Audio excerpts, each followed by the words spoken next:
लब पर जो जिक्र है बेमिसाल। बिस्मिल्लाहिर्रहमानिर्रहीम। अस्सलाम वालेकुम। पाकिस्तान जिंदाबाद। लिल्ला जांबाज में आप सबको खुशामदीद। नाज़रीन काम कुछ दिन कबल मलिक इम्तियाज़ महमूद मरहूम साबका SP इन्वेस्टिगेशन खुशाब, उनको दौरान ड्यूटी हार्ट अटैक हुआ और खालके हकीकी से जा मिले। वो वीडियो क्लिप पूरी दुनिया में फौरन वायरल हुआ। एक मरतबा वो क्लिप देख ली।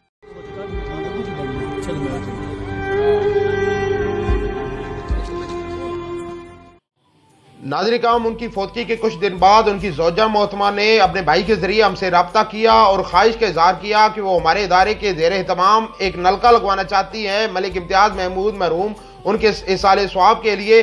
तो हमने इस बारे में पोस्ट शेयर की कि कहाँ नलका लगवाया जाए, तो ज़्यादा कमेंट्स आए कि किसी जनाजा गाह में लगाया जाए।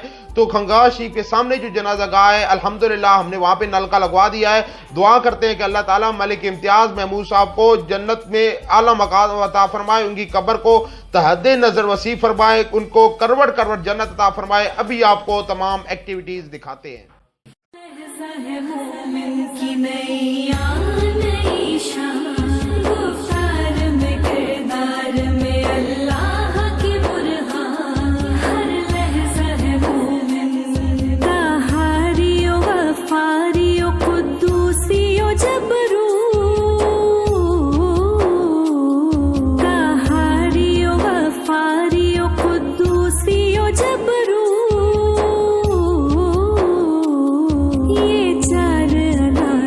हो तो बनता है मुसलमान, ये चार अनासर हो तो बनता